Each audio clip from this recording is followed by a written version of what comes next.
Good day na naman sa ating mga viewers at welcome back sa ating channel Tech-Cher Education, your mentor to technology. So in this video, we will tackle about how to create a pre-created breakout room sa ating isang scheduled meeting. Okay? Ibig sabihin, kapag mag-enter yung mga participant sa ating Zoom link na create is meron nang naka-ready kaagad na pwede silang pasukan na mga breakout rooms. Okay, so ano ba yung use ng breakout rooms?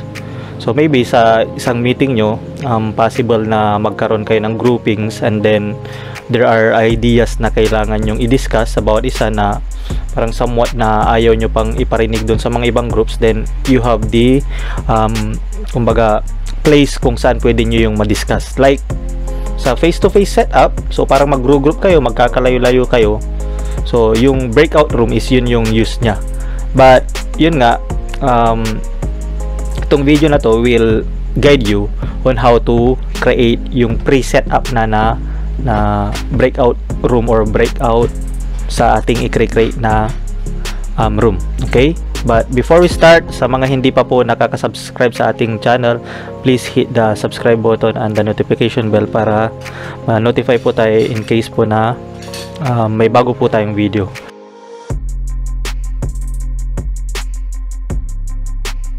And anyway, na-discuss na rin natin sa mga previous videos natin kung paano ba i-enable yung feature na breakout room sa ating Zoom, wherein i-provide ko na lang sa description below yung kanyang link para ma-review nyo kung paano natin i-enable. Okay, andun din yung mga requirements na like kung ano bang license yung kailangan natin sa Zoom para ma-enable natin yung ating breakout room. Okay, so let's start. So unang-una, let's open ng isang browser, like for example itong Chrome, and then let's go to zoom.us, which is yan na yung nakikita nyo ngayon, zoom.us, and then let's click on the sign in link at i-sign in natin yung ating account, Zoom account. Okay, then and pagkatapos nating makapag-sign in, of course, nandito na tayo ngayon sa ating account profile, o nandito yung mga settings natin. So next na i-click natin dito sa may left side corner is yung meetings. Okay, at pagka-click natin ng meetings dito sa may right side part, makikita lahat natin dito yung ating na-create na meeting. So in my case, marami na akong create na meetings at recurring sila. Okay, so mag-set tayo ng isang example. So click natin tong schedule a meeting. For example, gagawa tayo ng isang room na gagawa natin siya ng breakout or pre-created na breakout room. So click natin tong schedule a meeting,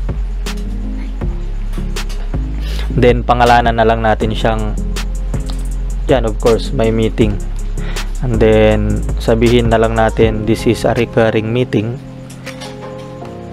Okay, and then kung daily ba siya or weekly, nasa sa atin po yan. So kung gusto niyang available yung link na yan daily, then walang problema dyan. So dito naman, end date sabi niya, or after siguro 7 occurrences. So pwede nyo naman siyang i-program. So let's say 7 occurrences na lang.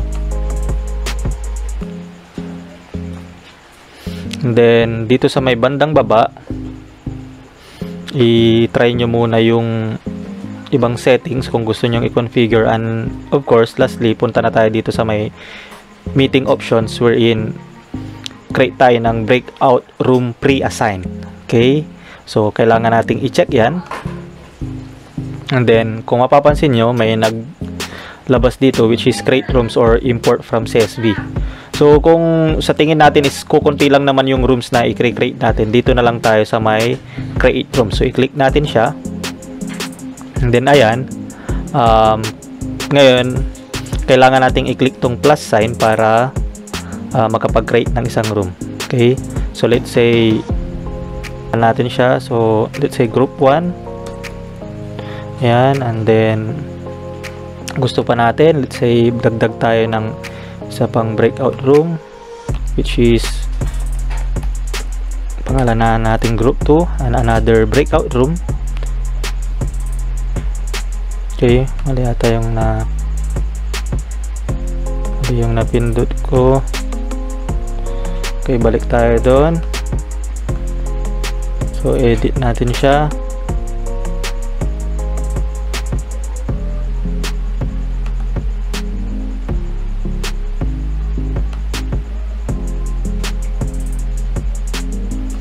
Create rooms. So yun, hindi kasi natin na-save kanina. So iulit natin. So let's say group 1. And then let's create another room which we will name group 2. And then siguro create tayo hanggang group 4. So ito po, syempre depende po sa inyo kung ano yung ipapangalan nyo dun sa mga breakout rooms na yan na gagamitin nyo. Okay, sorry, nalagpasan ko yung group 3. Ayan, and then of course depende rin sa pangalan, depende sa setting kasi ng meeting po ninyo. And then click natin yung save, and ayun, after that kung i-open na natin yung ating Zoom. So let's say inopen na natin siya. Okay, so after saving, so nandito na tayo ngayon sa ating Zoom. So kailangan lang nating i-refresh ito para makita natin dito yung ating create. Nandito siya, may meeting. Okay, and then let's click start.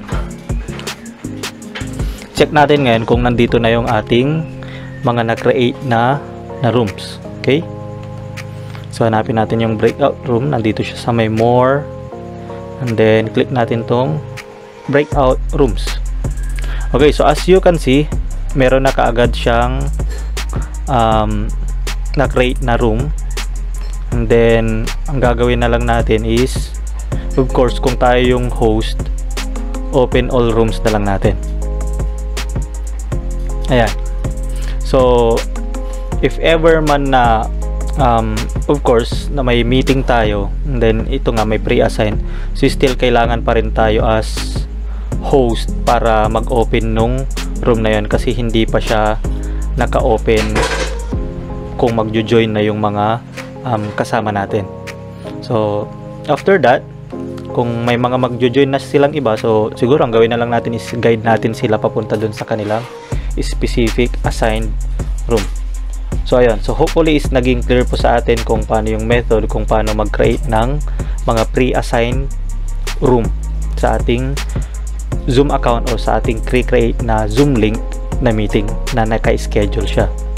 Okay, so hopefully is marami po tayong, or may natutunan po tayo sa video na to, and pwede natin itong ma-share sa iba at makakatulong po ito sa kanila at sa atin.